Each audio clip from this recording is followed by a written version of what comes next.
This is an excerpt from 2001: A Space Odyssey by Arthur C. Clarke. Chapter 16.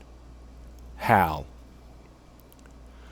But now Texas was invisible, and even the United States was hard to see.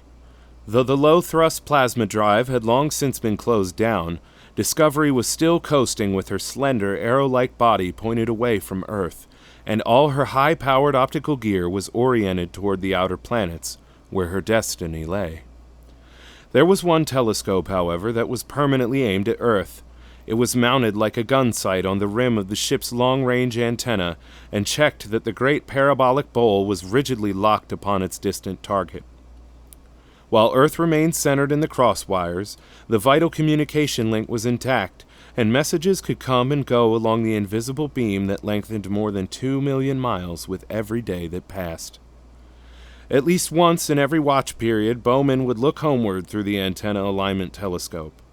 As Earth was now far back toward the sun, its darkened hemisphere faced Discovery, and on the central display screen, the planet appeared as a dazzling silver crescent, like another Venus. It was rare that any geographical features could be identified in that ever-shrinking arc of light, for cloud and haze concealed them. But even the darkened portion of the disk was endlessly fascinating. It was sprinkled with shining cities. Sometimes they burned with a steady light. Sometimes they twinkled like fireflies as atmospheric tremors passed over them.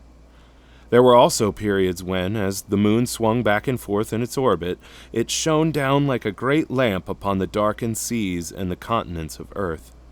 Then, with a thrill of recognition, Bowman could often glimpse familiar coastlines, shining in that spectral lunar light, and sometimes, when the Pacific was calm, he could even see the moon glow shimmering across its face, and he would remember nights beneath the palm trees of tropical lagoons.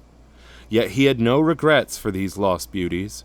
He had enjoyed them all, in his 35 years of life, and he was determined to enjoy them again when he returned, rich and famous. Meanwhile, distance made them all the more precious. The sixth member of the crew cared for none of these things, for it was not human.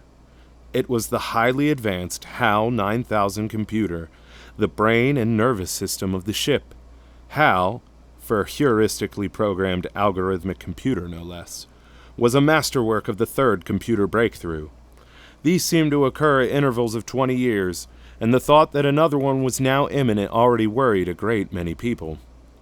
The first had been in the 1940s, when the long-obsolete vacuum tube had made possible such clumsy, high-speed morons as ENIAC and its successors.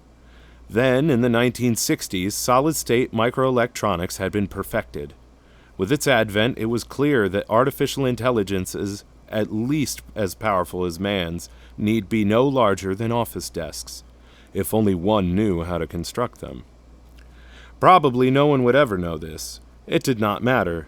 In the 1980s, Minsky and Good had shown how neural networks could be generated automatically, self-replicated in accordance with an arbitrary learning program. Artificial brains could be grown by a process strikingly analogous to the development of a human brain. In any given case, the precise details would never be known, and even if they were, they would be millions of times too complex for human understanding. Whatever way it worked, the final result was a machine intelligence that could reproduce, some philosophers still preferred to use the word mimic, most of the activities of the human brain, and with far greater speed and reliability. It was extremely expensive, and only a few units of the HAL 9000 series had yet been built, but the old jest that it would always be easier to make organic brains by unskilled labor was beginning to sound a little hollow. Hal had been trained for this mission as thoroughly as his human colleagues, and at many times their rate of input, for in addition to his intrinsic speed, he never slept. His prime task was to monitor the life support systems, continually checking oxygen pressure, temperature, hull leakage, radiation, and all the other interlocking factors upon which the lives of the fragile human cargo depended. He could carry out the intricate navigational corrections and execute the necessary flight maneuvers when it was time to change course. And he could watch over the hibernators, making any necessary adjustments to their environment and doling out the minute quantities of intravenous fluids that kept them alive. The first generations of computers had received their inputs through glorified typewriter keyboards and had replied through high-speed printers and visual displays. Hal could do this when necessary, but most of his communication with his shipmates was by means of the spoken word. Poole and Bowman could talk to Hal as if he were a human being, and he would reply in the perfect idiomatic English he had learned during the fleeting weeks of his electronic childhood. Whether Hal could actually think was a question which had been settled by the British mathematician Alan Turing back in the 1940s. Turing had pointed out if one could carry out a prolonged conversation with a machine, whether by typewriter or microphones was immaterial, without being able to distinguish between its replies and those that a man might give, then the machine was thinking, by any sensible definition of the word. Hal could pass the Turing test with ease. The time might even come when Hal would take command of the ship. In an emergency, if no one answered his signals, he would attempt to wake the sleeping members of the crew by electrical and chemical stimulation. If they did not respond, he would radio Earth for further orders. And then, if there was no reply from Earth, he would take what measures he deemed necessary to safeguard the ship and to continue the mission, whose real purpose he alone knew, and which his human colleagues could have never guessed.